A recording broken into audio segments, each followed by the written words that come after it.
ជំរាបសួរបងប្អូនអរគ្នាខ្ញុំបាទខ្ញុំសេរិតថ្ងៃនេះខ្ញុំមកអានមេរៀនគុណនាមកម្មសិទ្ធិក្នុងមេរៀនទី1អ្នកបានស្គាល់គុណនាមកំណត់ខ្លះៗហើយតើគុណនាមកំណត់មានគុណនាមកម្មសិទ្ធិគុណនាមចំនួនគុណនាមចង្អុលគុណនាមសំណួរនិងគុណនាមមិនច្បាស់អ្នកនៅក្នុងមេរៀននេះអ្នកនឹងបានសិក្សាអំពីគុណនាមកម្មសិទ្ធិចូលអានឧទាហរណ៍ខាងក្រោមតើ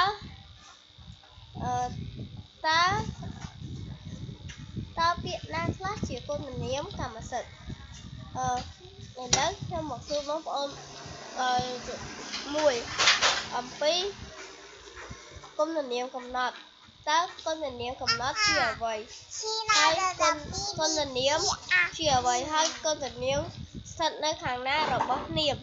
ឥឡូវយើងមកចូលអំពីគុណនាមកម្មសិទ្ធិយើងវិញគុណនាមកម្មសិទ្ធិឧទាហរណ៍ជីតាខ្ញុំសូត្រកម្មា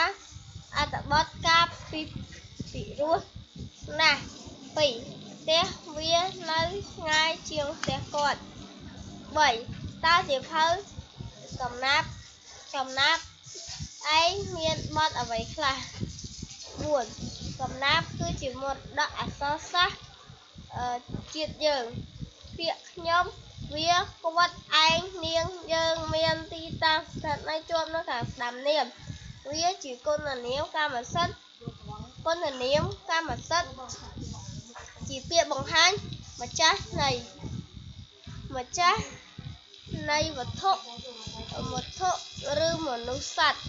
ជម្រាបលាបងប្អូនអរគ្នាជួបគ្នាវីដេអូក្រោយជម្រាបលា